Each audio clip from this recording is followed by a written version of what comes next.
Put grit in it.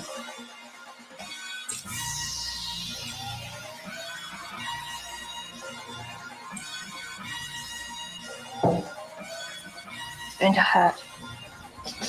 Task Force, Black Force, we the tag team. If it's a nightmare, then it must be a bad dream. E&E, running our lanes like a track meet, skipping over hurdles. Call us a track team, all paperwork legit. It's the fact team, then double up the championship belts like a tag team. Black on black, yeah, it's a black thing. Black jewelry shining on all of our black kings. All black everything, we got black tea. All black coffee, man, I don't add green.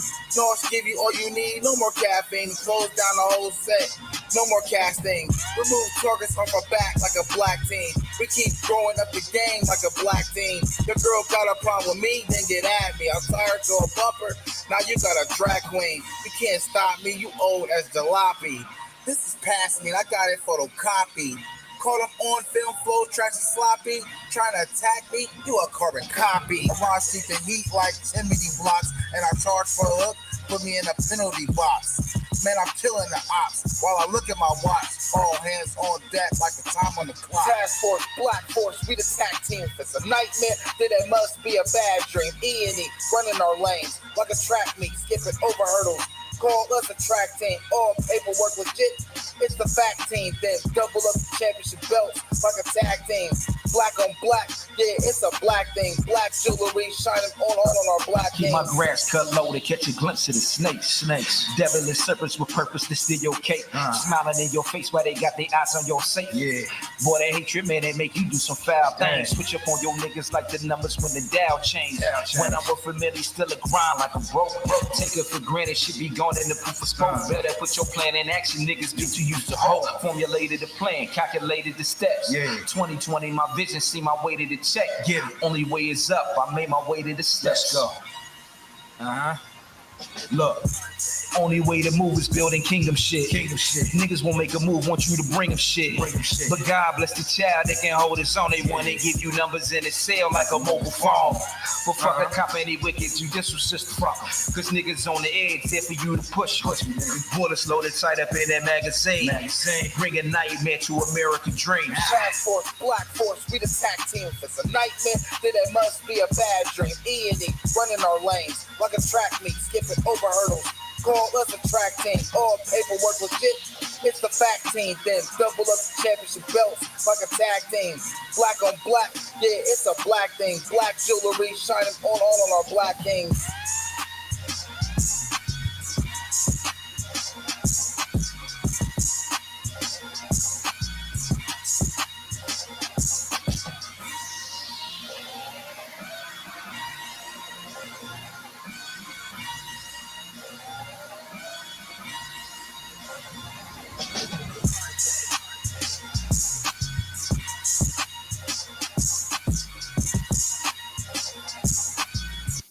Yeah. What up? It's your brethren, your brother, Virgil Berry, a.k.a. Stacks with the Facts. And we here, man, you know. Shout out to my brother, Naughty the Sick, my brother, John Boy, for blessing us with that track off of my brother Naughty's album, man. You know, The Sickness too. You know, that song, I think that song is very fitting considering the topic of the show. And it's two black kings, you know what I mean? When I don't normally use such nomenclature to talk about myself, but I think that song is fitting, you know what I'm talking about? So how's everybody doing, for one? You know, this is I ain't gonna necessarily say it's an impromptu show, but, you know, I normally don't do shows this early on a Friday, but, you know, why not? That's one beautiful thing about running your own show. You can do whatever you want, whenever you want. You know what I'm talking about? And I think now is a beautiful time to have this discussion. Of course, later on the night at 9 o'clock, we're having the Friday night wrap up. Make sure y'all click on the bell, subscribe to the page, share on your social engineering, right? As it's flowing across the screen, you know, so share on all your social engineering, social media, and tell everybody to tap in. Today's show, I'm kind of honored and privileged to have, you know, this is what I love about doing what I do and just having the life I lived and knowing the people I know. because, you know, beautiful things happen out of the blue. I was chilling the other day, you know, just doing what I do. Actually, I actually just came from the gym, was on my way home from the gym, and one of my longtime friends hit me up, Jessica, and she was just like, you know, man, so I know this guy who I'm working with, you know what I'm saying? He's a pilot and he does good things. He'd be dope to have. Because she asked me, do I still do my show? I'm like, of course I still do my show. You know what I'm saying? And she connected me with this brother right here. So it's a beautiful thing, man. That's the most high working and showing favor. So it's a beautiful thing. It's only right that we had this show. We got my brother Nick Williams. You know what I'm saying? He's a pilot and teaches young people how to fly, give them flight instructions, knowledge on all of that. And I think that's the beautiful thing, you know. And from what I'm told, from what Jessica told me, he's also a content creator too. So that's a beautiful thing too. And we're going to get a little bit more into that. We're going to get into the organization that he's a part of and has going on in conjunction with his pilot instruction classes that he teaches to the young people. And so it's just going to be a beautiful thing, man. This is the reason why I do my show, man. This is the reason why I do the stuff I do, why I be involved with the stuff I be involved with, because I love linking up with brothers who's doing extraordinary things, you know what I'm talking about, not only doing extraordinary things, but giving back to the youth, you know what I'm saying, because, you know, I always tell y'all, man, you know, I done so much, you know what I mean, so much in the community, man, that negatively, that, you know what I'm saying, I got to focus on, you know what I'm saying, at least putting out some positivity, and using the platform for that purpose is one of the main reasons why I created it. And the reason why I muted your mic, nigga, because you had, I guess maybe YouTube playing in the background. I need you to mute that, because that's going to bleed into the show, and I'll bring you up here shortly. So, you know what I'm saying, I remember when last time I flew an airplane was 2009, right? And I remember I was coming from North Carolina, Charlotte to CMH Columbus. And the pilot was a black dude, you know what I'm saying? He was a younger black dude too. He wasn't like young like me, but he was, you know, he wasn't like, he was in his 40s. I'm gonna just say that. And I just remember chopping it up with the brother, man. He told me that he was in the Air Force. You know what I'm saying? His family's a whole bunch of guys that just was in the military, been in the Air Force. You know what I'm saying? He used to fly cargo planes in Iraq and all that stuff. So, you know what I'm saying? He just said it was just like the natural thing and the only right thing to do. And he just was telling me about his experience, man. I just remember just chopping it up with the brother for the brief moment that I was. And he just, in that brief moment, he told me so much that he experienced just being the pilot. And I was like, man, that's dope. But I haven't been on the airplane since 2009. So, you know what I'm saying? It's been a long time for me. You feel me?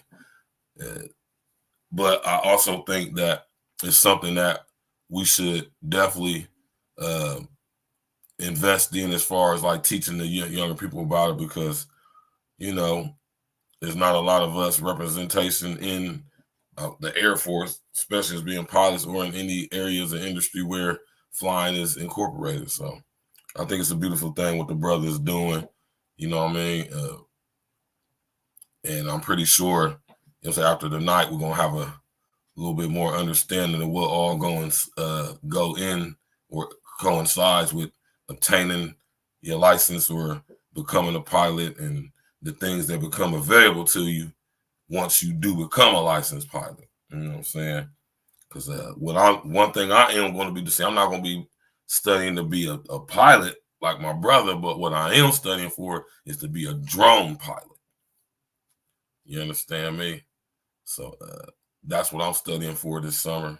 You know what I'm saying? When I was at the Ohio Media School, my instructor had gave me the packet that you have to study to get the license for the drone pilot.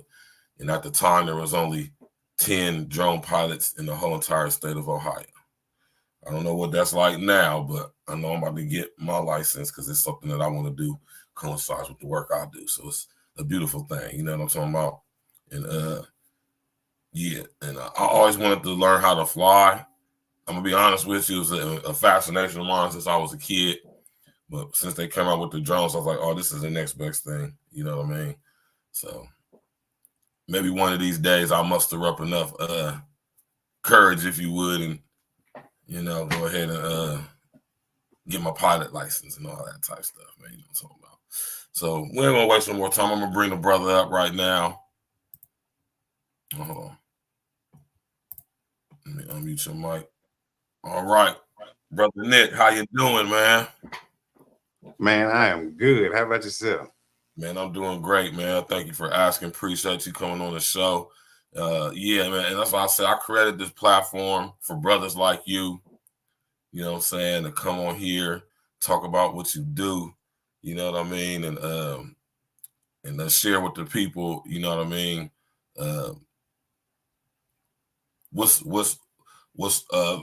the benefits of involved with what you do and the impact it had on your life, and so the impact you're having on other lives with that. I mean, that's a beautiful thing.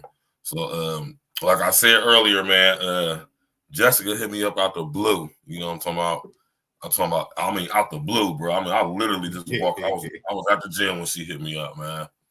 And she just, chopping it up, like asking me, do I still do my show? So I'm like, yes, of course I still do my show. The show's not stopping ever, no time soon. You know what I'm saying? She was telling me about you. I said, man, that's exactly why I have my show, for guys just like that. I will be honored to have that brother come on the show. So without that, further ado, I'm going to fall back. You know what I'm saying? I'm going to let you tell the people a little about yourself. I mean, like I said, bro, you ain't got to go into the deep end of history. You ain't got to give us a, you know what I'm talking about, but just give us a brief little history on yourself, you know what I'm saying, how you got to where you're at today, or as far as like, with the learning how to fly and all that, and then we'll take it from there. I'm going to fall back and let you go ahead. You got the floor, brother. I appreciate it. So, originally from Tulsa, Oklahoma, the Black Wall Street. Been in Columbus for probably about 20 years now, but I always kind of had like a passion to fly. Started as a kid.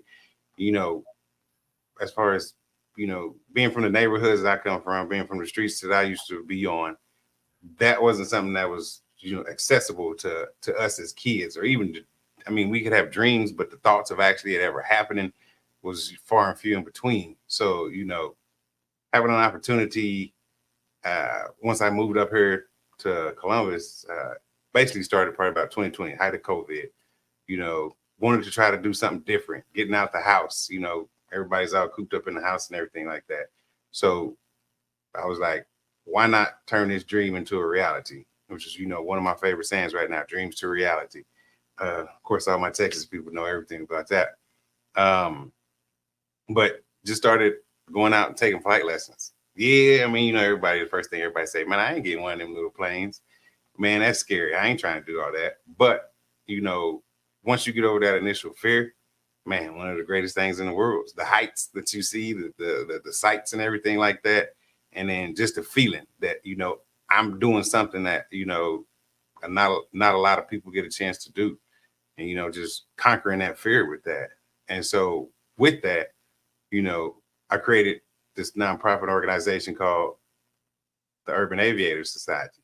And what my hopes and dreams are with this is to give back and to give all the kids that, don't have access to stuff like this, expose them to these things like this. Because when we look at it, like when you look at minority pilots, when it comes to the industry, just being a minority in general, we're looking at 5% of the aviation industry. That's including everything. Your aviation engineers, your pilots, your mechanics, that's everything. And then even when we look at it, like women is even less. There, it's like 1.5 to 2% out of that 5%. So, giving people a chance, giving kids a chance, an opportunity, to be exposed to this stuff is where we need to be. So that's, my hopes and dreams with that. Just, open the doors, because people don't understand. Not only is it an opportunity, not only is it a way to do something different and to be something different, but I'm not even gonna lie, there's a lot of money within, flying for Southwest, Delta, or whatever. I would imagine.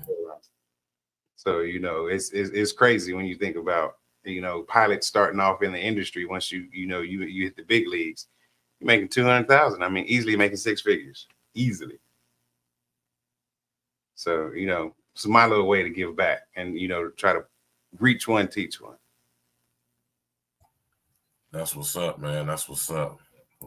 You know, I like that because I always wondered how much airline pilots make, and when I was looking, I said, "Ooh." Yeah, starting. it is I crazy. said starting out. It's beautiful. Yeah. And when I say starting out, I'm talking about you ain't even had your license that long, man, but you certified, so you good to go. All right. So and that's what I want you to. That's a perfect segue into my next question. I want you to speak on upon you because you weren't in the military, you wasn't in the nothing like that. You just decided to go get your license. So I want you to give us a little trip, take us on a trip down the process of going through to get your license and what's the requirements of like as far as like flight time, hours, and all of that. That for our potential listeners who may be possibly interested in obtaining their pilot license. Yeah. So to start off, you know, one of the very first things you got to do is get what's called a medical certificate. So they most definitely make sure you're healthy enough to fly because you know, you got your life along with others' lives in your hands when it comes to that. Right. So, you know, once you clear it medically, you're good to go to start taking lessons. The very first lesson that they try to get you on is called a discovery flight. So that's going to tell you right there whether you're going to be able to get in that plane and keep continuing and going forward because, you know, that's going to make that very first flight is going to make or break you. So that's why they call it a discovery flight. So basically they'll take you up. You'll go through a couple things that they would normally teach you in the lessons. And then, you know, they'll assist you with the landing. And then, you know, you kind of go from there. So that's your thing from going there. Then there's a whole process. Ground school is what they call it, to where you start going through the books. So learning about the weather, aerodynamics, the wind, just how everything affects an airplane and how the weather either grounds you or lets you take off.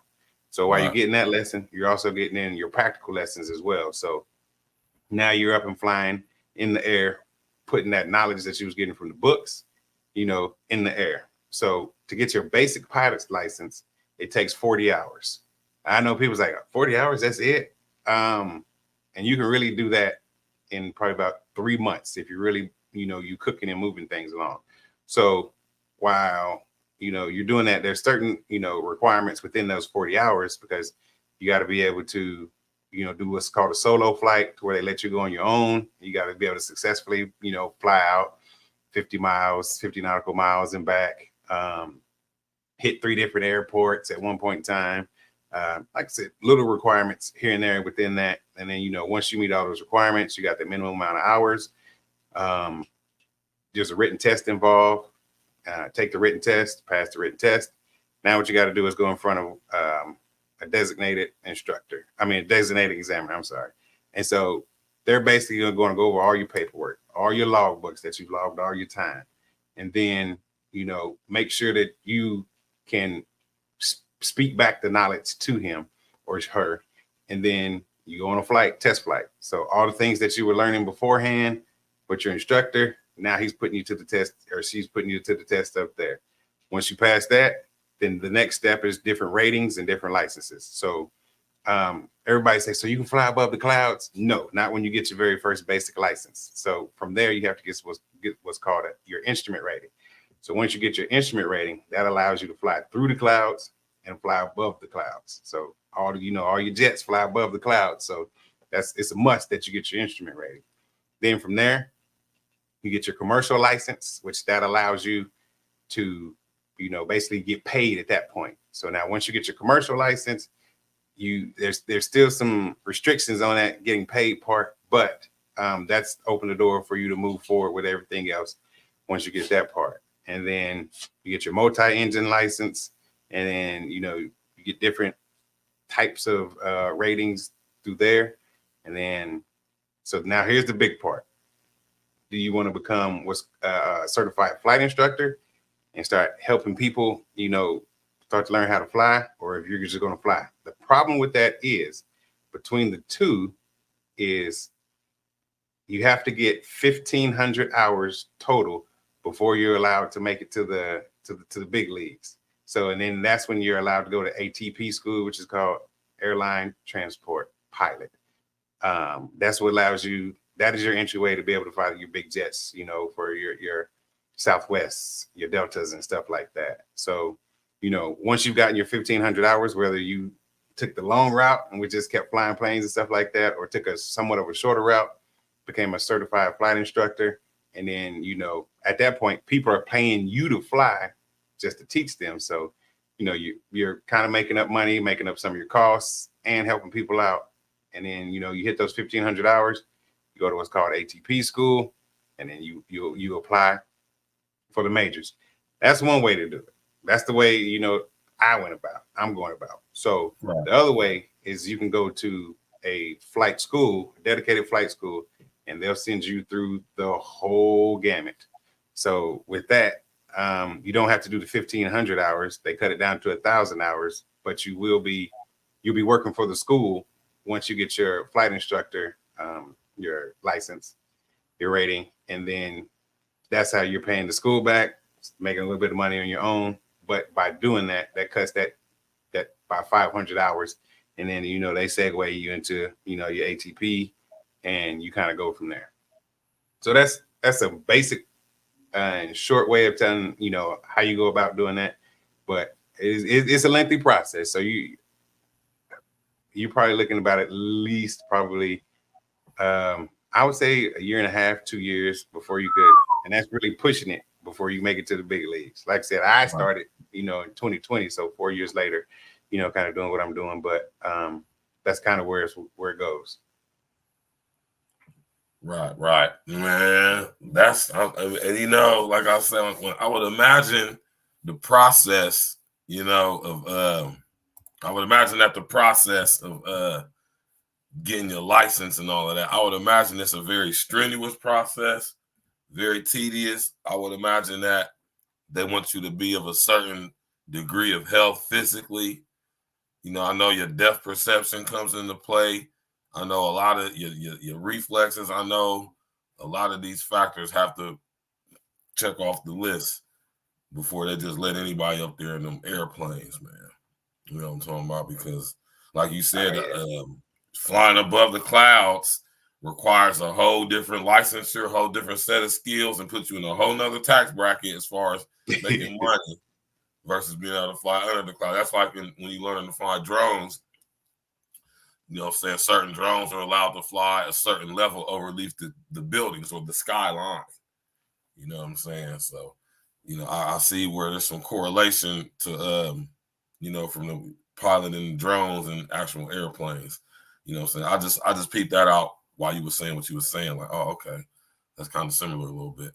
You know what I mean? Oh, yeah. For a little while, I actually, I let it lapse, but I did have my, it's called a Part 107 license. That lets you fly drones commercially and stuff like that, so you can get paid. So I did have that. Hey, so now that I know that's something that you want to do, I'm gonna shoot you my little study guide that I did to pass the test on that. That guy, man, that's what I'm talking about, man. Because it's a certain level of authority you have when you get your drone pilot license. Like when you say you about to capture some content or you about to do like work for somebody, it's like you have to go through a whole process where you gotta file out paperwork, and then you got a certain security clearance because you and being licensed by the FAA, you know what I mean? And it's crazy, you know what I'm saying? You know, you get a certain level of authority when you become a licensed drone pilot. You know what I mean? I want you to understand, like, you know, it's crazy. I could imagine that having that type of authority would go to some people's head. Oh, it could. Me being a level paid person I wouldn't take it too far, but you know what I'm saying. If you think about what I'm saying, look into what type of authority you have, like say over local policing when you have a drone pilot's license through the FAA. You can understand how that could probably go to somebody's head. But yeah, like so. I mean, what I used to do was I used to do real estate photos and videos. Okay. That's what one of my instructors. I don't mean to cut your wisdom, but one of my instructors at the high media school. That's what he did. Mm-hmm. And that, that was my reason in getting it, because all right, so now you're gonna go do that, and then I mean, you're always gonna have somebody who like, you know, always somebody's gonna ask, "Why? What you doing here? What are you doing?" You know, and then you know when the authorities do show up, you're like, "Hey, I'm supposed to be here. I'm being paid to be here.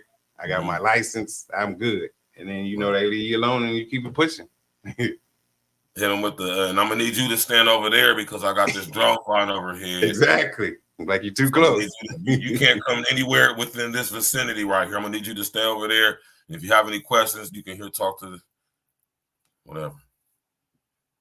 So I can see how that could probably go to somebody's head though. But nonetheless, I'm going to get my license because you know I'm a content creator. So you know. Yeah. Plus, I'm going to practice with some of those drones where you steer them with the virtual reality glasses on. Yep.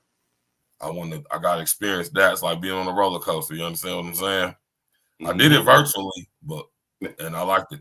We got my man Tox in the building, man. Tox Beats. You know what I'm saying? Ian Nee in the building. You hear me? I got my brother Nick Williams, flight instructor extraordinaire, founder and creator. I think this is so dope. The Urban Aviators Society. I think that's so fire, man. You know what I'm saying? The logo speaks volumes to me. You know what I'm talking about? It makes me want to be a part of it. You know what I mean? It makes me want to learn how to fly. You know what I mean? Now I'm interested. You know what I'm saying? I'm learning how to fly an airplane now. That's all just from looking at that logo right there. It's like one of the things we got going on tomorrow. So like I got a group of kids that were taken to the Republic Airways. So they're going to take a tour of the whole hangar, see all the jets that they got available in their hangar, see how the maintenance is done, and then they're going to let the kids actually sit in the cockpit of the jet and you know mess with what they can with the controls and stuff like that. And so you know, like I said, get them exposed to that. Like you know, because like I said, when I was a kid, never had that opportunity. I mean, if I had known like what I knew now back then, I'm telling you, man, I'd have been doing this. Right. And that's a beautiful thing. I just want to commend this brother for being an innovator and starting this organization, man, because you know what I mean?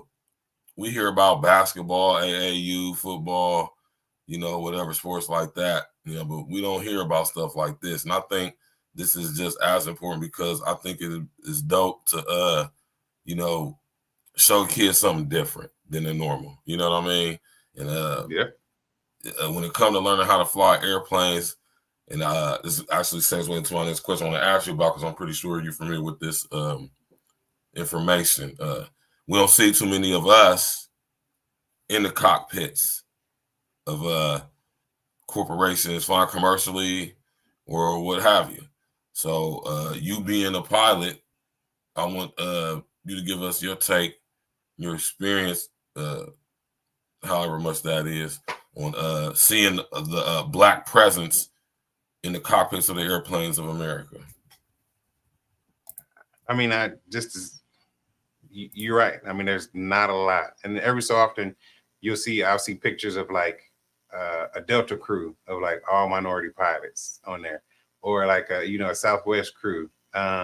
You don't too often get that, and like I said, earlier with the numbers, I mean, we make up, as far as minorities, makes up 5% when it comes to pilots in the industry, and some of the other things that we do within aviation.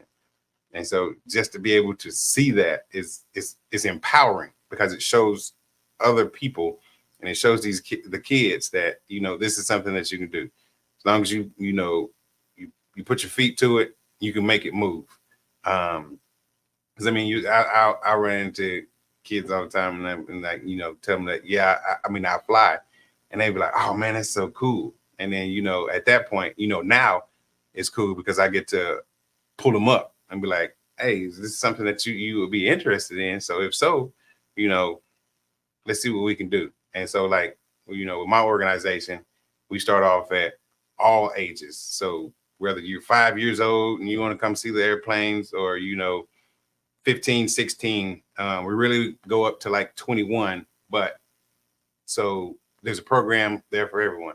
So for the kids who are too young to actually learn how to fly, got a program called Aviation Futures. So that's just introducing you to everything that you're going to see, whether you want to be the mechanic. Because hey, lo and behold, the mechanics get paid too. Because like the going rate right now for aviation mechanic, they call them A&P, airframe and power plant mechanics, is the cheapest one I've seen is $100 an hour, and that is the cheapest one. On the low end. Yeah.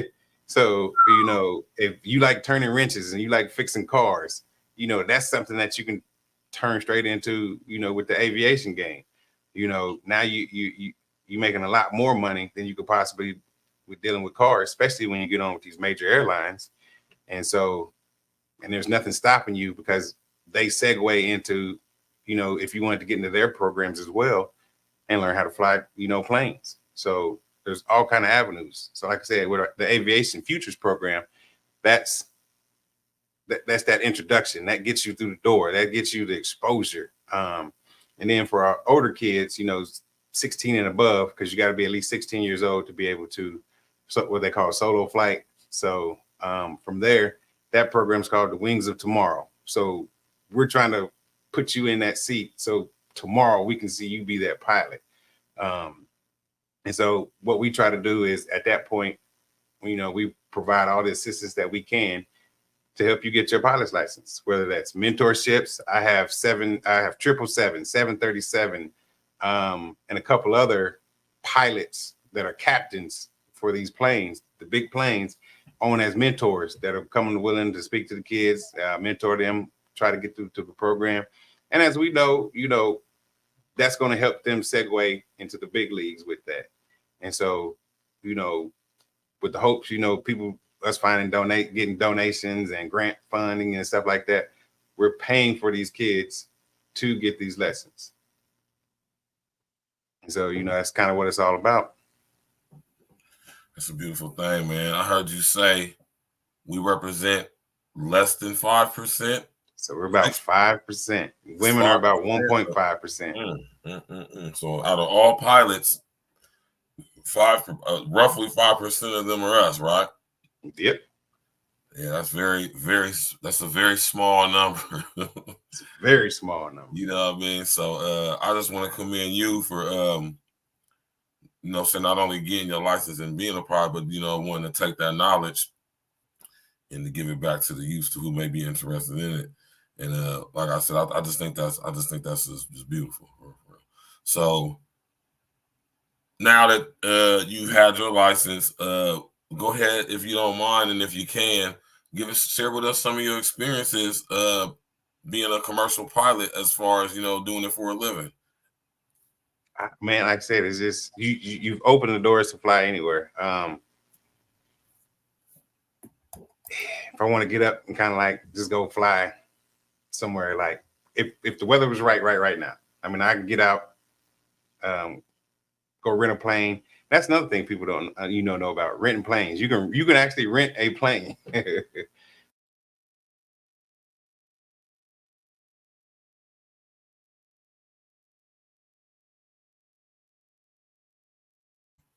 I think Nick might have got a call or something.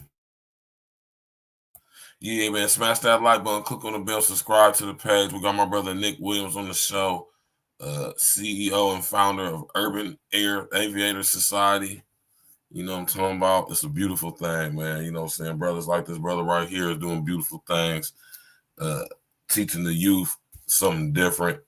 You understand me? With the whole learning how to fly, learning how all about meteorology at the same time. It's a beautiful thing. There's so many things that, you know what I'm saying, coincide with becoming a pilot and learning how to be a pilot. You learn so many different things.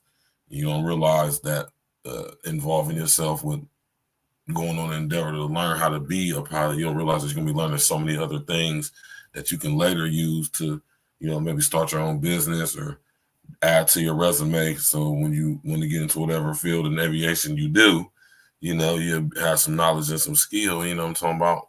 And like you said, just getting your license is a foot in the door to exposing you to so much in the aviation field. One of the fields that I got to say, I never really even looked into or thought about, or, you know what I'm saying, even contemplated on ever doing myself. I always had a fascination with wanting to learn how to fly an airplane, though.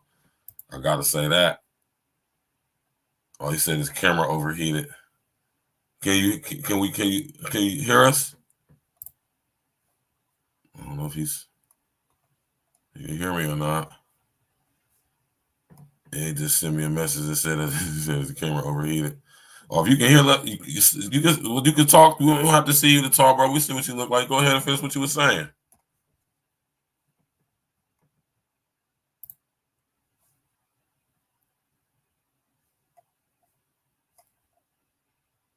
We can't hear you. We should be able to hear you.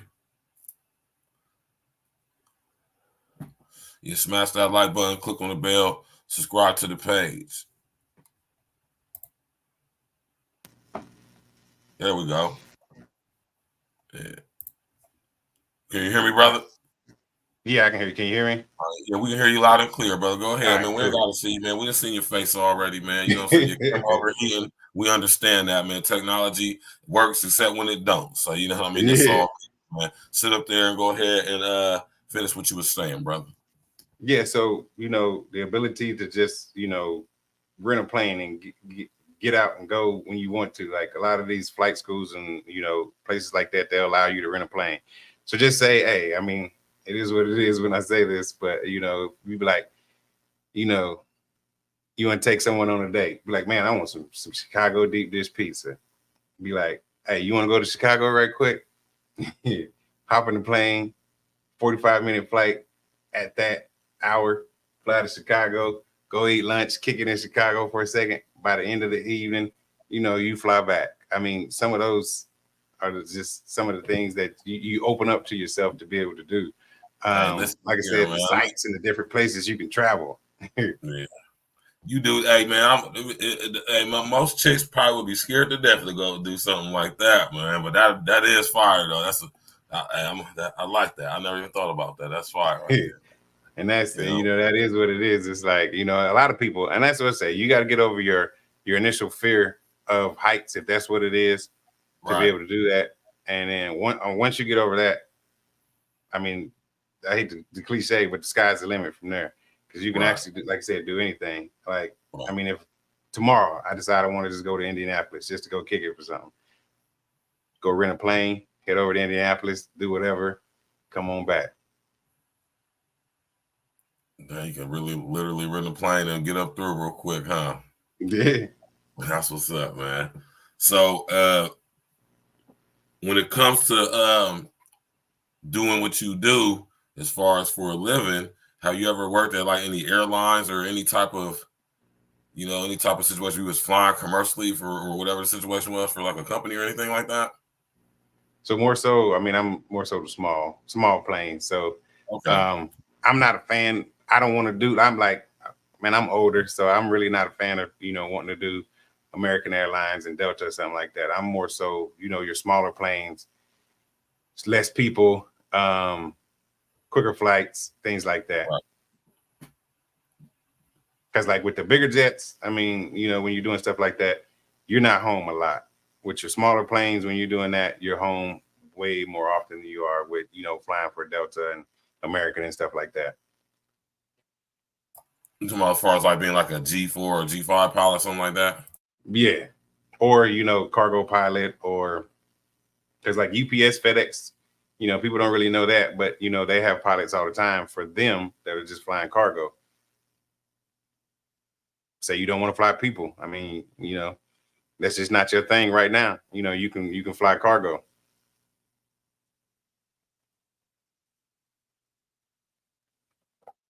Yeah, that's dope right there too, because I would imagine it's a lot.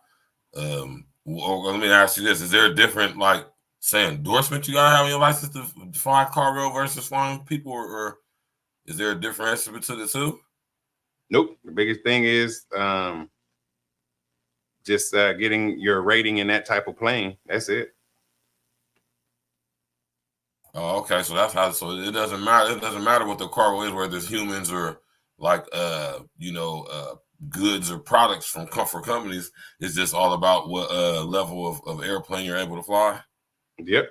So like as far as they break it down with the 777, which is the big huge jet, or the 737, or your your, like you said, your G4s or your G5s and things like that. Those are all just what's called types. So you get a type rating in that jet. So once you get your type rating in that jet, only thing you got to do is, you know, keep up a certain currency on it.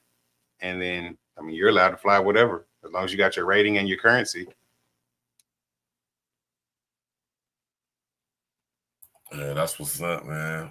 That's so, you know, like when you come to getting your pilot license, man, you get like clearly it gives you access to a lot of, you know, things that you probably wouldn't realize you have access to. Now, since you've been flying, what is the most lucrative business that you have recognized that is available to people when they obtain their license and have the opportunity to make some money? Most lucrative. I mean, I'm not gonna lie to you. It's basically getting in and, you know, working your way to get to the big airlines.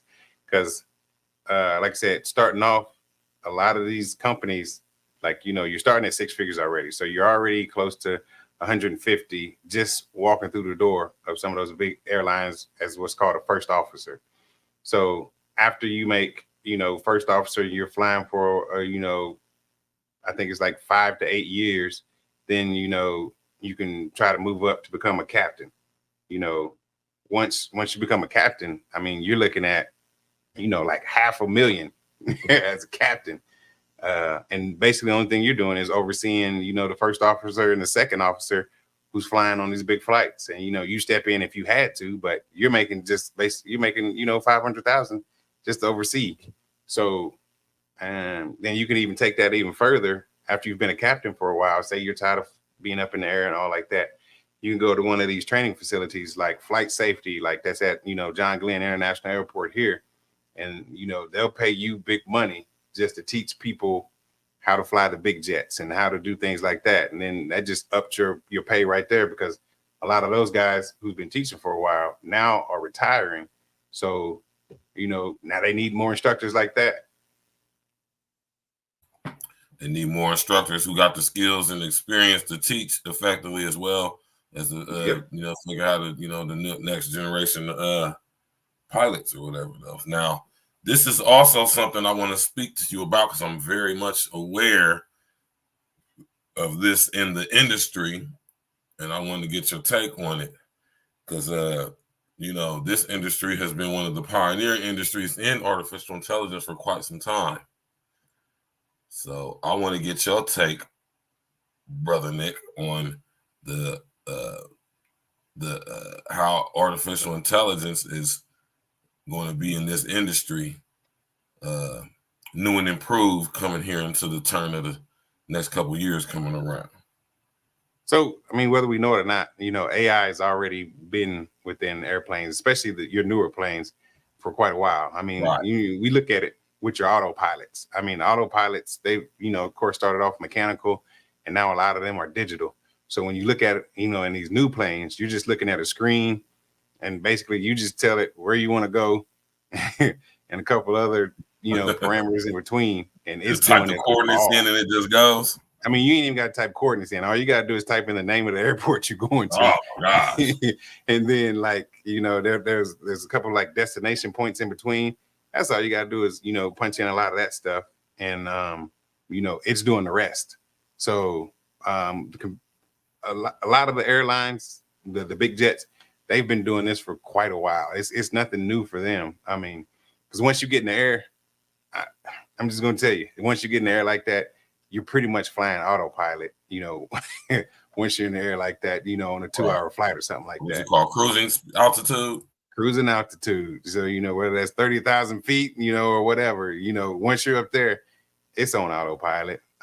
There's even, you know, getting to like certain destination points when you're, you know, you get your departure to where, you know, autopilot's taking care of, you know, some of that, most of that in a lot of ways sometimes. And, you know, even when you're coming in to land, hitting those, you know, legs when you're getting ready to land. And then AI, it's also taken over with when it comes to teaching. Because like if there's a lot of lessons that you can just set up a virtual instructor or something like that with, that you don't really need a real instructor to share the knowledge or share whatever with you.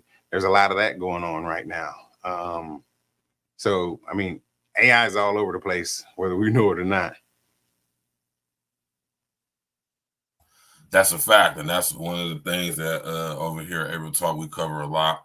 And it's really good that we got this brother on the show because I know he got firsthand experience with this unintelligent artificial intelligence we call over here in the aviation field.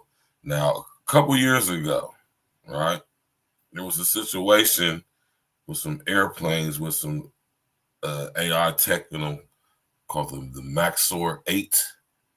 If I'm not mistaken, if that's what they were called. Maybe you might know a little bit better than me, but if I'm not mistaken, I think that's what the name of it was.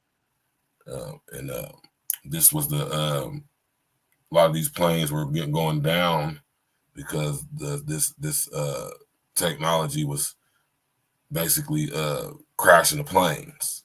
You know what I mean? And I just want, when I think about how long these planes have basically been flying themselves, I just can only think about how more advanced they are now. You know what I'm saying? Then even the last time I flew. Go ahead. One thing's for sure, like when you see a lot of these smaller airplanes crash, I can tell you 9 times out of 10 that's pilot error. It's far and few in between whether it is the actual airplane itself. And I can say with the United States, with a lot of our commercial airlines, you don't hear a lot of, you barely hear any when it comes to, the United States with their commercial airline planes having any incidents where they actually crash and lives are lost now. Now with a lot of our, foreign country airplanes, you hear about it more, but the technology and the ingenuity and the engineering, I will say, and the checks and balances that are in place with our planes in the US is much different and much stringent. So that's why you don't hear about that. So when you do hear about an incident, like, with the doors coming off or something like that, yeah, why it is, I'm not gonna lie. That'd be a hell of a moment to be up there and then, the door come off. But that doesn't in itself won't cause the plane to crash.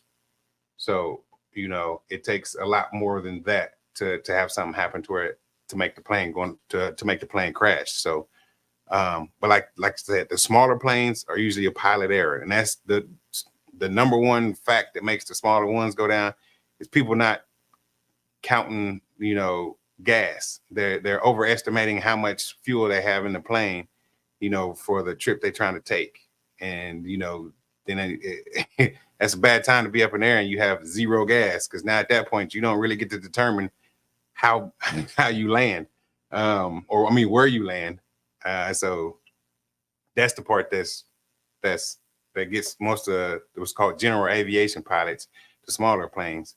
So, or they didn't understand the equipment they were in. They got in a plane that was new to them and didn't know how to work it, and now they're up there, trying to use the autopilot in a plane they've never flown before, and it messes up, and so therefore the plane does something that they didn't expect, and now it's going down. But this is the beauty that I think planes have over helicopters, because I used to want to learn how to fly helicopters, but that kind of quickly went away.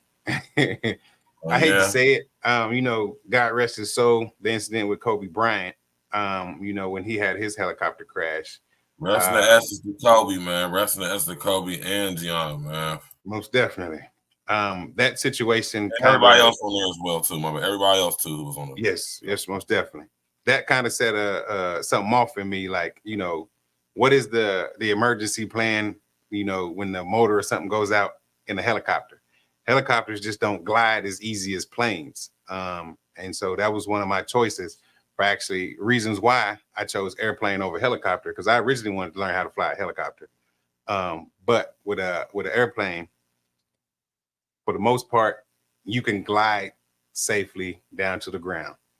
Yeah, the things that'll get you the most are, if you got to land in some trees with an airplane or something like that, that's when it gets a little hectic. And then you got to kind of plan that out a little bit better. But for the most part, yeah, I was just like, after the, like I said, you know, God rest their souls, everybody on that helicopter. But after that helicopter incident, and I've seen more helicopters, you know, have issues necessarily than I've seen planes. So that was just the thing for me. I was like, I need a better way to be able to get down if I need to.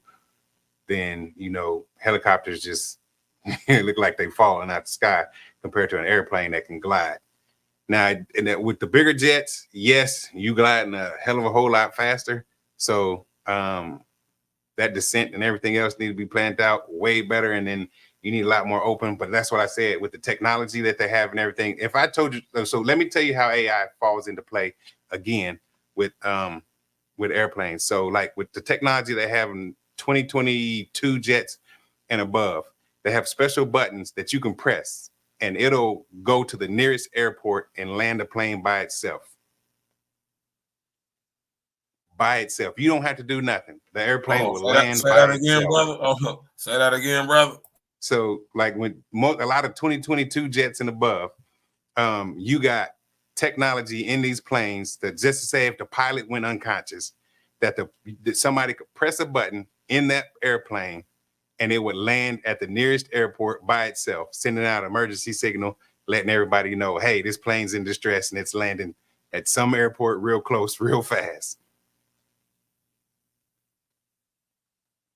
Yeah, that's crazy, man. Shout out to my homie, Deformed Pretty Boy, LA to the Bay up in here, man. What's happening with your brother?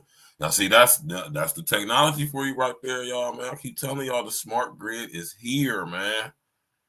So if you pass out for whatever reason, the technology that the unintelligent artificial intelligence on the airplane is using has the intelligence to know to not only locate or shall I say, not only locate somewhere to go, but notify the authorities in that area and be clear to land and have the EMTs on deck when the plane lands. Yep. Right. Now I've been aware of this, man. You know, and this is I keep telling y'all the smart grid is here, man. And this is all part of it, man. You know, I keep telling y'all, man, this is man, listen here, man. The airplane's been smart though. Yep. You know, these dudes ain't really actually up there flying those planes. Right? You know? They're there just in case something goes wrong, in case they have to fly the plane. That is it right there. That is it. So if they got to take over, it's somebody there that can take over. They sit up in the cockpit shooting this breeze, doing absolutely nothing. And that's what I'm saying. So, I mean, I don't want to say it's easy money because you done earned your keep to being able to do the things that you had to do to get up there. But, I mean, at that point, you know, it's put the plane in autopilot and, you know, you coast. Make your announcement. Hey, we're cruising at 30,000 feet. We'll be there in about an hour and keep going. Yeah. Mm-hmm. And that's what I say. A lot of these old planes is getting phased out, and you know what I mean. And this autonomous technology, it been in the aviation field. You know what I'm talking about. But you know, I see. You said some of them planes is raggedy. That is true. It is, man. Like I said, I haven't flown since 2009, so I haven't been on an airplane since in a long time. So you know what I mean. But I will say, I mean, you can tell the experience between who's flying between an older pilot and a newer pilot. If you pay attention to the landing will tell it all. So the landing tells everything about a man, pilot. It'll tell a whole lot. You get a buttery smooth landing, that's somebody who's been flying for a while. It's a little bumpy, then it could be somewhat of a newer pilot, but yeah, if it's real bouncy, bumpy, you can pretty much bet it's unless it's the real windy day, it might be a newer pilot. Right. That's what's up, and that's cool, man. So when it comes to urban aviator society, you know what I mean? I think this is very, very cool right here, man. And I just want you to, if you could, give us a little background on, you know, what all goes into creating a situation in an organization like this, because I would imagine that, you know what I'm saying, there's a lot to go into this, and it's just very interesting. It's very different, you know what I'm saying. I can't think of any situations like this or organization like this that's, you know, teaching young people how to fly planes, man, especially on the black side. So just respect for that. But I want, if you don't mind, go ahead and just, you know, going a little bit deeper, pause, you know what I'm saying, about how No Diddy. this, or, you know, no Diddy, how about how Urban Aviators actually came along, and what's going on with it to this day, currently. Yeah, so, you know, like I said, this was a vision, you know, after I got my pilot's license, you know, my way to give back to the community and to, you know, like I said, reach one, teach one. And, you know, with the setting up of a nonprofit is most definitely not easy.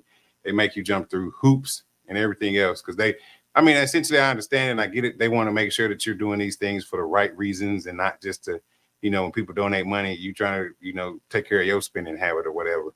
But, you know, getting through all the checks and balances and stuff like that, getting good with the government, you know, tax exempt status and things like that. Once all that's straight, you know, now the real fun begins, because, you know, now I'm out here on the streets putting, you know, boots to the ground, making relationships and forming partnerships with the airports in my area. So, you know, I got in contact with, you know, here at John Glenn International Airport. So while doing that, you know, meeting the people that I needed to meet so that I can, you know, get these kids to be able to experience the air traffic control tower, so that I can take the kids up there and they can see, you know, an air traffic control tower. That is a very stressful job, because you're making sure all the planes in the sky don't run into each other and crash. And even the ones that's, you know, the little ones that be doing their own thing don't wind up in the path of the bigger ones. But, you know, taking the kids to be able to expose them to that, see the, you know, like I said, the behind the scene things. You know, right now, summer's coming up, and, you know, this is about to be real big for me to be able to, you know, keep kids off the street and keep violence down, hopefully by, you know, taking them to these places, and then, you know, being able to sit down, talk to them about certain things within aviation, you know, get them something to eat, you know, because in some situations, I mean, we know that, you know, meals aren't always easily available for some folks, and, you know, make sure these kids got, you know, something to eat and keeping them off the street, you know, trying to keep the violence down during the summer.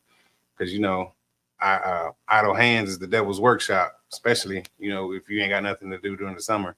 So, you know, exposing them to that, you know, being in the rec centers, talking to these kids, and then, you know, making a way for them. Because if this is something that you're truly interested in, I mean, I got a bunch of mentors on board. I got a bunch of people within, you know, a lot of these airlines that are more than happy to help you out wherever you can. And this is on both sides, you know, whether it's, you know, someone who looks like us or someone who doesn't, you know, we need to be able to accept the help on either side, no matter what.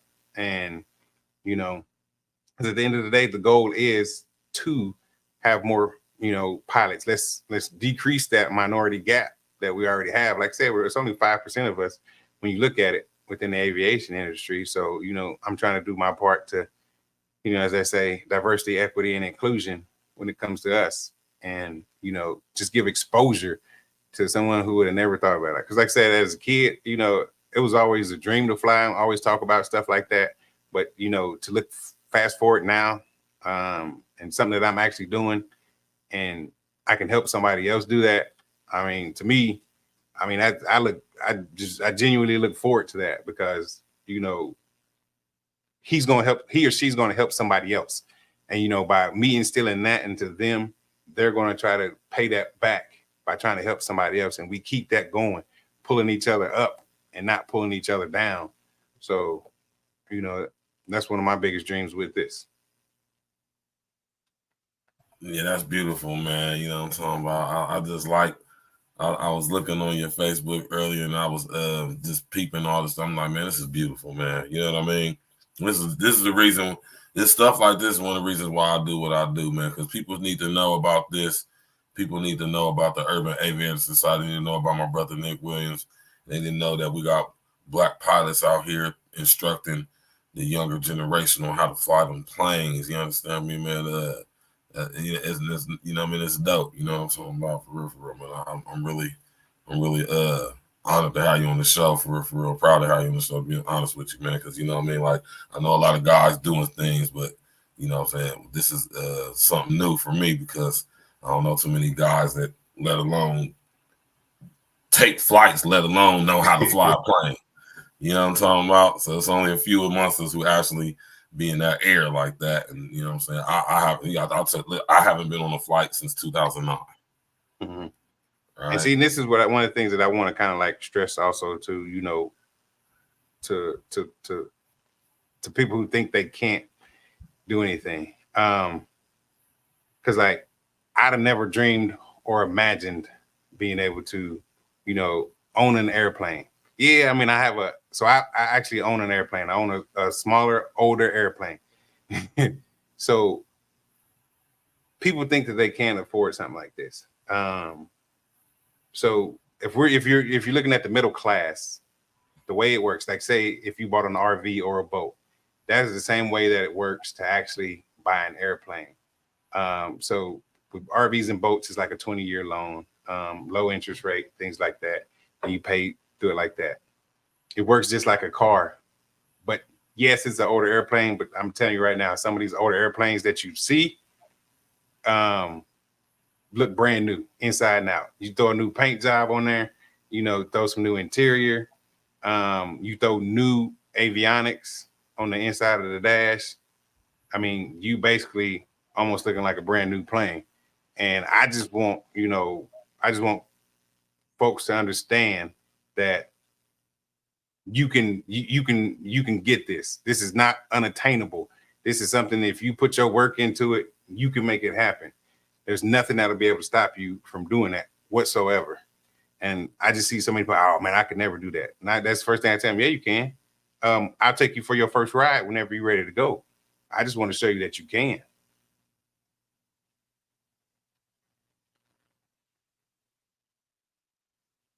Yeah, that's a fact, man. And you know, like I said, I just think that's beautiful, man. You know, something very different, very unique. You know what I mean? I just think it's something that we could, you know, put some focus on and shine some light on, because you know, we gotta make sure we have our children well rounded. You know what I mean? Coming into this new times and all that stuff, man. You know, we don't want everybody just to know how to play sports and rap and sing and be. You know, we want everybody to be able to. We gotta have a wide range of professionals. You understand what I'm saying? And you know, when it comes to the aviation field, man, it's clearly and obviously a lot of doors that can open for you.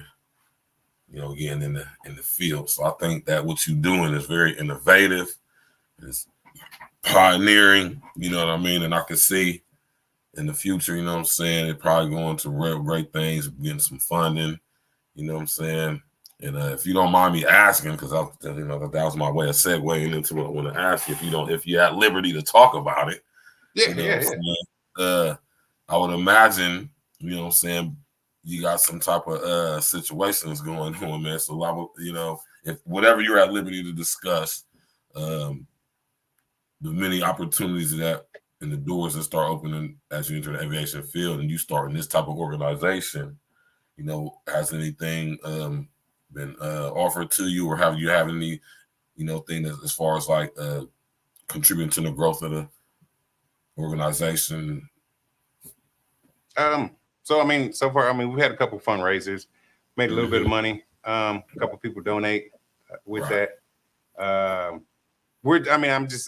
keep it honest, still brand new. I mean, I just started this the end of January. So I'm just now putting boots to the ground on a lot of this. I had the ideas and, you know, wind up connecting with a couple brothers that, you know, knew how to start nonprofits. So I got with them, and that's how we kind of got started, you know. And so, because like this concept really isn't new, it's just new. And I think kind of here in Ohio, and the reason why I say that, because here in Ohio for sure. When I went to Texas, I met this flight school, and they were not doing it as a nonprofit, but they were taking in grant money to help kids, you know, learn how to fly. Right. but you know, it was just in general. And so kind of where I took that idea and where I found a group called Fly for the Culture. I think they're out of New Jersey, if I want to say for sure. I think they're out of New Jersey, New York, New Jersey, one of the two. But he is the guy who runs that organization. He's an airline pilot, and he works for a major airline, and he's doing he is doing the same thing. And so I was like, well, I know if he's doing it up there, I know we need it here too. And so why not make it happen here? That's a fact. That's a fact. And that's the reason why, you know what I'm saying, we do what we're doing now, because we just never know who. You know what I'm talking about? Yep. We never know who knows who. And outside of that, we never know who's watching and we never know who's listening. So, you know what I'm saying, man, it's a beautiful thing. You know what I mean? I definitely wouldn't mind being a part and helping contribute in any way that I possibly could, because I'm always down for especially new, innovative, different stuff for the kids too, man. You know what I'm talking about? Like I say, so many kids, you know, want to be athletes or whatever the situation may be. There's nothing wrong with that, but you know, I always like to advocate for the unique other things that, you know what I'm saying, the youth could possibly look at as well. And this is if you could make 6 figures, you know, flying people to the Bahamas, and still, you know, if you wanted to buy a Bentley, why not? Right. And that's dope though too. That's, you know what I mean? It really is. Now, as far as the industry goes, flying commercially for like one of the big airlines, you know what I mean? Like is the how do I want to say this, man?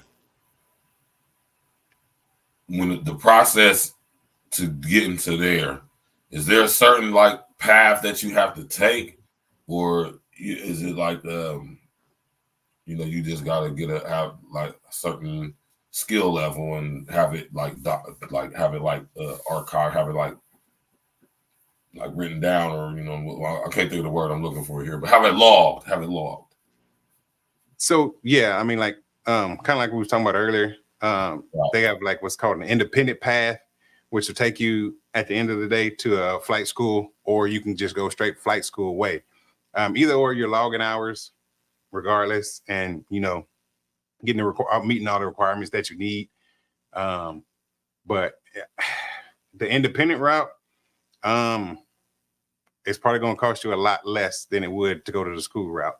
And that's why a lot of people do the independent route as of lately, because like the school route, you're looking at about $80,000-$90,000 of student loans that you're going to have to pay back.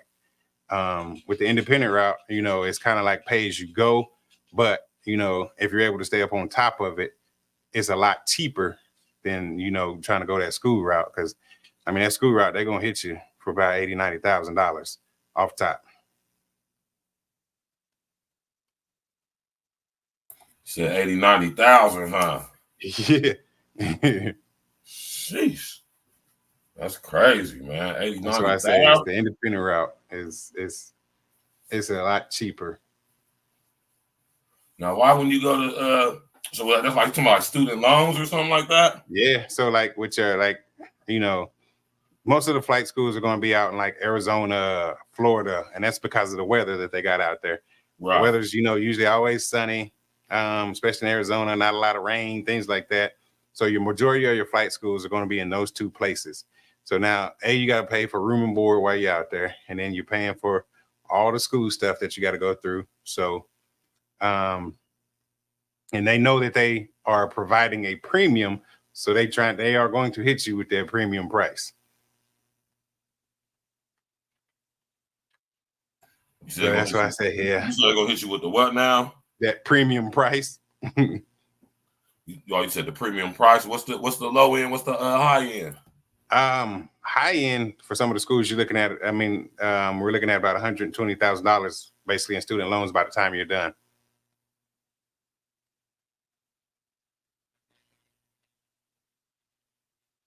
It adds up real quick. 120? Yeah, it adds up real quick at some of these schools. Sheesh. What's the low So that's end? why I say I went the independent route. which it's kind of like pay as you go, Right. but you wind up cheaper, and I mean the experiences that you can wind up getting into along the way. I done met some wild boys. I done met some wild dudes in this. It's getting to where I've got. Dudes, man. I mean, people who just like some of the jobs they've had flying for stuff. Right. I mean, just some of the stuff they've flown for for money and like for purposes and things like that. It's crazy. Right. Now, when you become a pilot, like you could be like an independent contractor. So like with your commercial license, how they do it, like how they do with the semi trucks and stuff. So I say up here, what I know. So they got an island called Put In Bay, a little bit island, around here up top of Ohio at the top. Right. So there's a guy up there who has an air taxi. So what he does is he flies people from the island to the main part, back and forth, and that's all he does. And so basically, like he says, an air taxi. So that's his business right there. You could do something like that. You got to go through the steps, insurance, all make sure everybody's licensed correctly and stuff like that. But I mean, it's very easy to do. Yeah. And I know, you probably, when you're doing it in that type of way right there, you probably know the local people around there, the weather real good around there. So, Yep. What I mean? You're probably making some decent money doing that, Yeah. So, I mean, he's been doing it for a while. So I'm guessing he making, and he's the only one up there doing it. So, yeah. I mean, he ain't got no competition. No competition up there. And that's all year round too, huh? Yeah. Yep. Yeah. Put In Bay is nice too. I suggest anybody who ain't never been up there, go up there. It's real nice up there, man. Surprisingly. Surprisingly. You wouldn't think that, got a little island right here on Lake Erie, man. It is dope. I ain't gonna lie, it's pretty dope. I've been to Put In Bay before. Real nice. But yeah, though, man, when it comes to flying, man, remember earlier you mentioned that you got to get over that fear of heights. You know what I mean? And I would imagine that there's a lot of people that have a fear of heights. What are some of the best ways to instruct them, or as far as being from an instructor's perspective, what are some of the best techniques that you would suggest for people to get over their initial fear of flying, fear of heights, and all that stuff? I mean, the first thing is you just got to get in a plane and go up. I mean, that's going to tell you everything. If at some point you can't handle it, I mean, your instructor is going to land. So, I mean, it just is what it is. But you got to face that initial fear just by getting in and going up. There's nothing that's going to beat that. Because, I mean, there's nothing that's going to be able to compare to it. It's not like you're going, okay, I find the tallest building.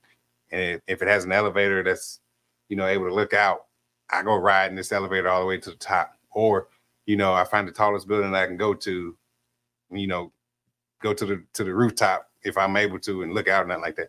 There's nothing that's going to be able to compare to just getting in the airplane and going up. So, I mean, if this is, if it's your dream and if it's your passion, that's why they call it the discovery flight. And it's cheaper than your regular lessons because, they understand that it may or may not be for you. So if it's not for you, you didn't have to pay a whole bunch to be able to do something like this and be able to get this experience. So, once you do that and you get up, I mean, there's always going to be some type of nervousness. Because, I mean, I'm going to tell you like this. If there's ever a time that you feel like you are 100% on anything when it comes to that, you've lost the game right there. Because there should always be some type of, I don't want to say fear or nervousness, but there should always be something there that keeps you on your toes with what you're doing when it comes to flying. Because, I mean, you could have any moment, God forbid, any type of emergency happen or something like that. And your training and your instinct has to kick in. If you just sitting back, you relaxing and stuff like that, ain't really, all paying attention into it, that's where bad things happen right there. That's a fact. And I would imagine being up in the air, I just know how I am when I'm driving. I know I'll be super on 10 if I know I'm flying, especially if I got like passengers. Man, I'm thinking I'm gonna be super, super on point, super, super alert and attentive to everything that I'm supposed to be, and then some. But I would imagine as you do it, the more you do it, you get comfortable, so things come like muscle memory for you. You know what I mean, like a reflex for you. Yeah, and one of the good things about it, like with flying, with aviation, right? Where do you? There's a checklist for everything. I don't know how they came up with all this stuff, but there is a list basically within the plane that you're flying, basically for anything that's supposed to come about. Okay, so this happens. There's a checklist. Let me run through the checklist. Let me go through these steps. Just doesn't fix it. Okay, then I go to, if all this fails, I go to the emergency landing checklist, and then I perform everything on that to make the emergency landing go smooth. Okay, this happened up here. Let me go through this checklist. All right, everything's back on track. We keep going, and everything's back to being all good.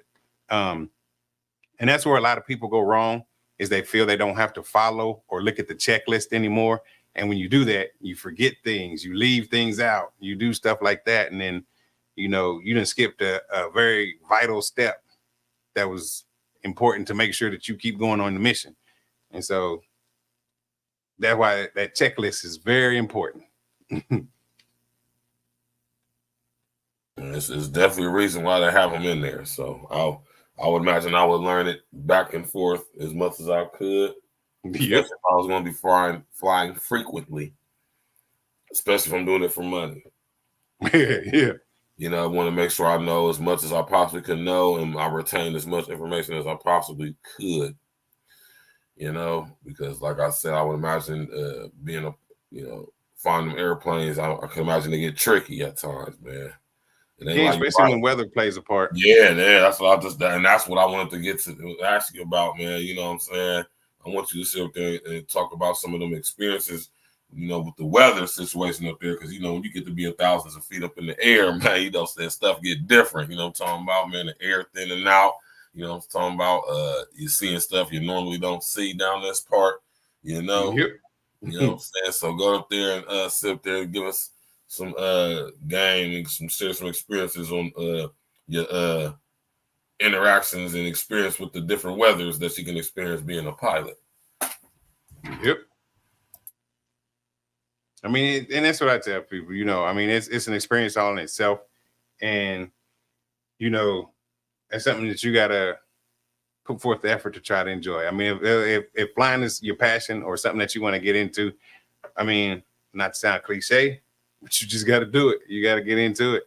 And then, for, like I said, for the kids, for me, that's why I'm helping them. If I can get them started or, expose this to them early, that's even better, because, now they have a path. They have something that they can look forward to. They got something, they want to be a part of,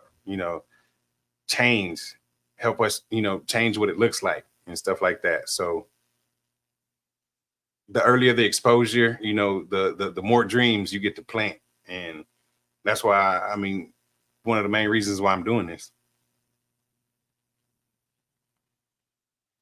That's what's up, man. I like the motivation. You know what I mean?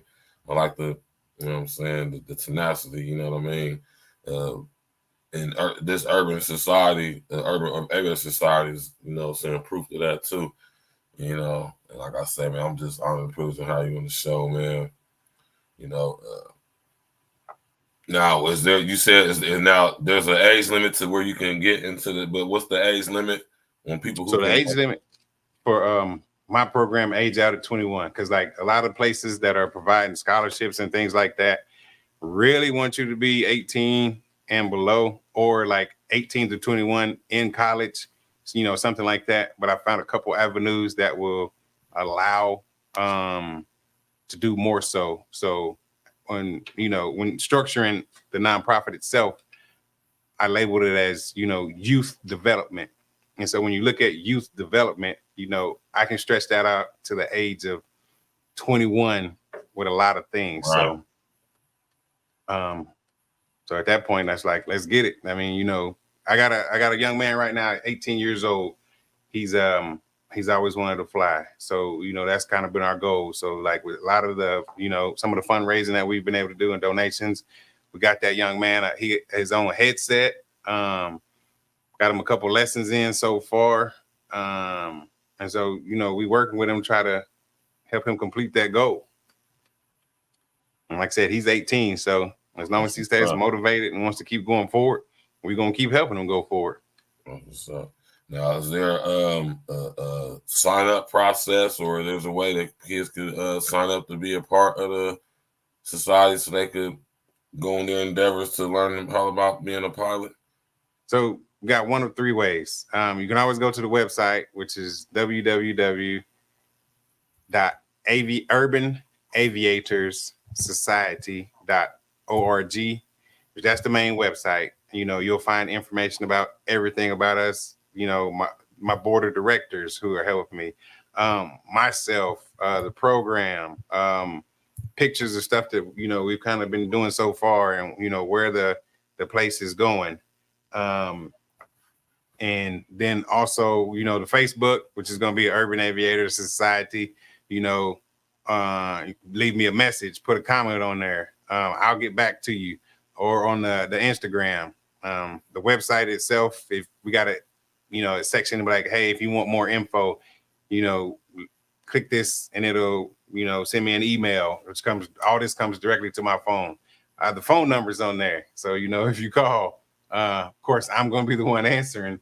And then, you know, we can get you set up and things like that. So, of course, phone calls, text messages to that number, emails, information on the website, DM me through, you know, Facebook, Instagram, even TikTok.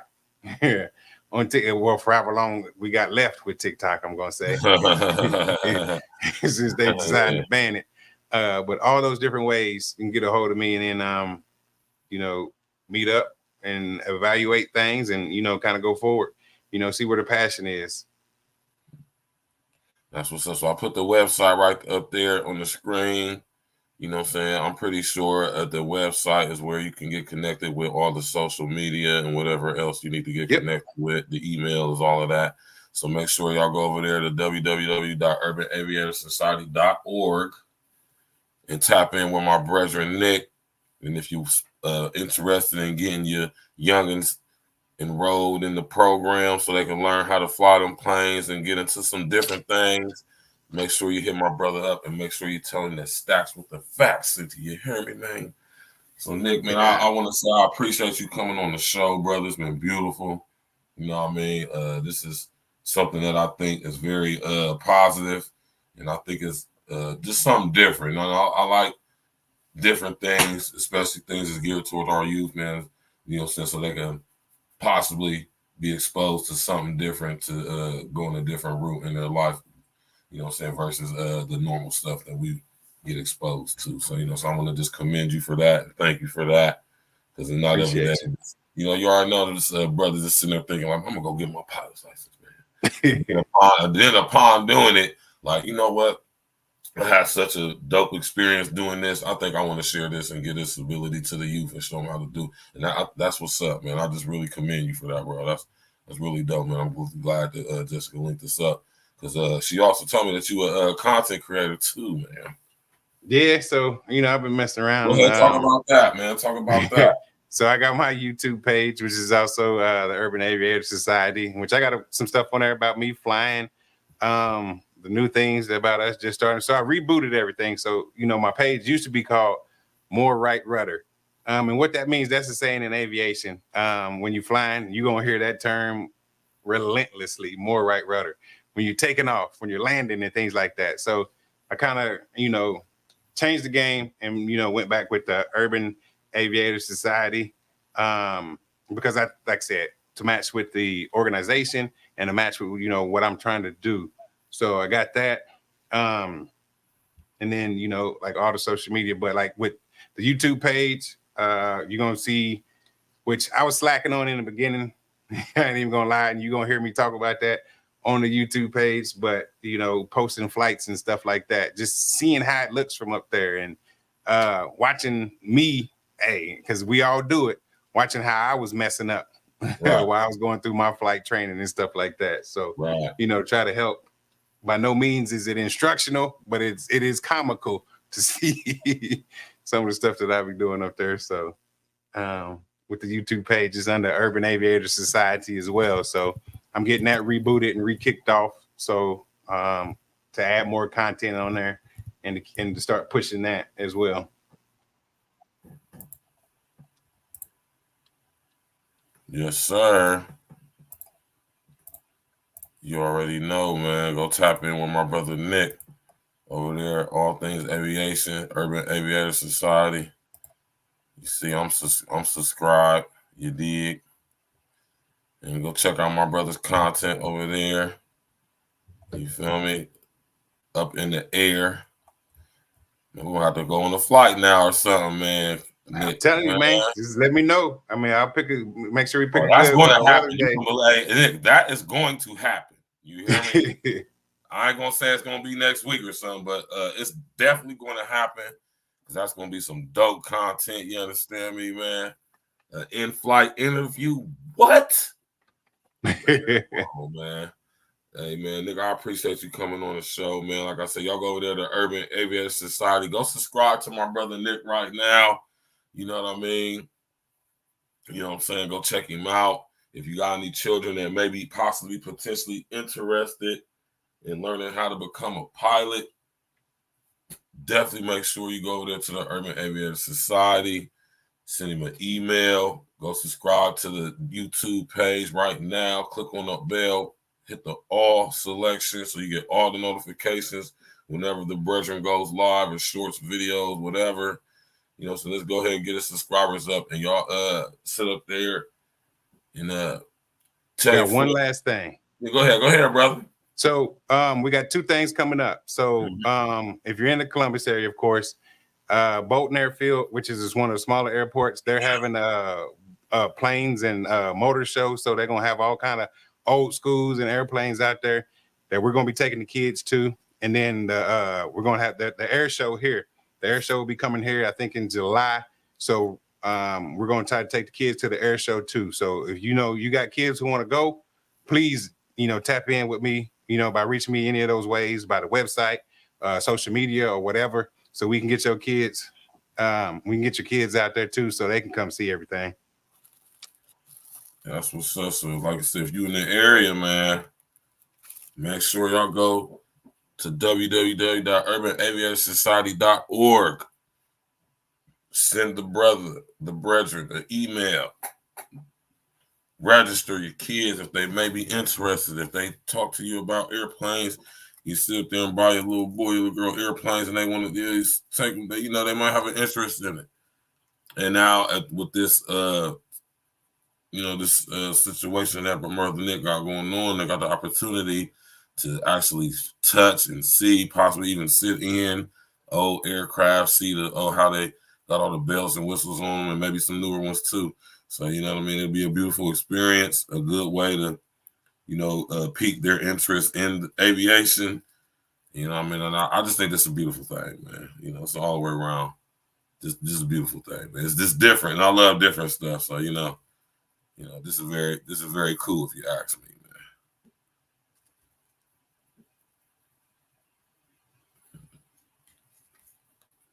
You still there?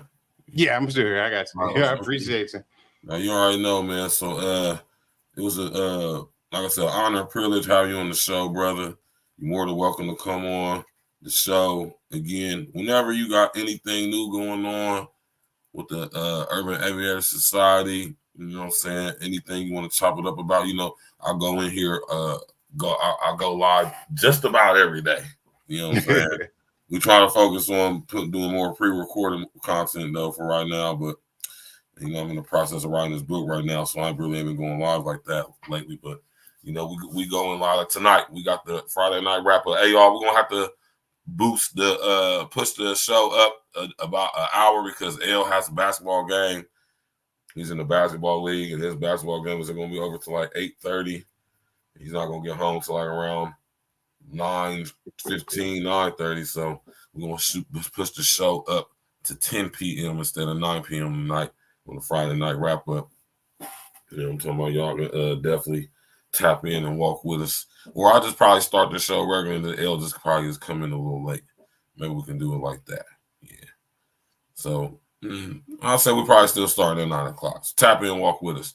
My brother Nick, it was an honor and a privilege. Like I said, you're more than welcome to come back up whenever. And, you know, we'll talk behind the scenes about whatever we need to talk about, brother. And you enjoy the rest of your evening. Appreciate you. Thank you. You too. No doubt, brother. No doubt. So y'all see it right there on the screen. All things aviation. Go subscribe to the BREDREN Nick's page right now. Over here at Real Talk Podcast, we bring y'all real live content, raw content, brothers, sisters doing beautiful things in my city. You know what I'm talking about? And I'm just blessed to be a guy who knows a lot of people, and you know, people know what I do, and they just introduce me to people and plug me in with people pause, you know what I'm talking about? And we sit up there and just build and connect gang like me and my brother Nick just did. It's a beautiful thing, man. Make sure y'all go subscribe to Urban Aviation Society over here on YouTube. Go tap in with the brother. You know what I mean? If you got any kids and you live in the Columbus area, you know what I'm talking about, go to the website on the screen and see if your kids, you know, take your kids up there to boat and field, man. They might see something that piques their interest, man, more so than what they already have. And then you could probably lead them down a career path of becoming a pilot. And I think that's a beautiful thing because we definitely want to see more of us representing on them airways. You know what I'm talking about? So I think that's a beautiful thing, man. Smash that like button, click on the bell, subscribe to the page. You understand me? And we about to get up through. Appreciate everybody coming out, man. You know, we got the Friday night wrap up coming up, where we're going to be talking about this week's trending topics, current events, all while we listen to the classic, current, and of course, new and exclusive E&E music. You know what I'm saying? It's going to be a fire situation tonight because y'all know it's been crazy this week. You know, it's been crazy this week. You know what I'm talking about? You know what I mean? Yeah, man. Beautiful thing, man. Shout out to the brother Nick, man. You know what I'm saying? I love when I come across brothers who's doing beautiful, innovative things, man, out of the box. You understand me? That's not necessary. That's not necessary. Last I like Wait a to minute. subscribe to the page, man. Share with us engineering. Long as you for a couple hours, man. It's going to hurt. Task Force, Black Force, we the tag team. If it's a nightmare, then it must be a bad dream. E&E, running our lanes like a track meet, skipping over hurdles. Call us a track team, all paperwork legit. It's the fact team, then double up the championship belts like a tag team. Black on black. Yeah, it's a black thing. Black jewelry shining on all of our black kings. All black everything. We got black tea. All black coffee, man. I don't add green. No, to give you all you need. No more caffeine. Close down the whole set. No more casting. Remove targets off our back like a black team. We keep growing up the game like a black team. The girl got a problem with me, then get at me. I'm tired to a bumper. Now you got a drag queen. You can't stop me. You old as jalopy. This is past me, and I got it photocopied. Caught up on film, flow tracks and sloppy. Trying to attack me, you a carbon copy. I see the heat like Timothy blocks, and I charge for a look, put me in a penalty box. Man, I'm killing the ops while I look at my watch. All hands on deck like the time on the clock. Task Force, Black Force, we the tag team for some running our lanes like a track meet, skipping over hurdles. Call us a track team, all paperwork legit. It's the fact team, then double up the championship belts like a tag team. Black on black, yeah, it's a black thing. Black jewelry shining all on our black Keep things. my grass cut low to catch a glimpse of the snakes. Devilish serpents with purpose to steal your cake. Smiling in your face while they got their eyes on your safe. Yeah. Boy, that hatred, man, they make you do some foul things. Switch up on your niggas like the numbers when the Dow change. When I'm worth a million, still a grind like a broke. Take it for granted, shit be gone in the proof of smoke. Better put your plan in action, niggas get to use the whole. Formulated the plan, calculated the steps. 2020, my vision, see my way to the check. Get it. Only way is up, I made my way to the steps. Let's go. Look, only way to move is building kingdom shit. Niggas won't make a move, want you to bring them shit. But God bless the child that can hold his own. They want to give you numbers in a cell like a mobile phone. But fuck a cop any wicked, you this was just fuck. Cause niggas on the edge, there for you to push. Bullets loaded tight up in that magazine. Bring a nightmare to American dreams. Task force, black force, we the pack team. If it's a nightmare, then it must be a bad dream. E&D, running our lanes like a track meet, skipping over hurdles. Call us a track team, all paperwork legit. It's the fact team, then double up the championship belts like a tag team. Black on black, yeah, it's a black thing. Black jewelry shining all on our black kings.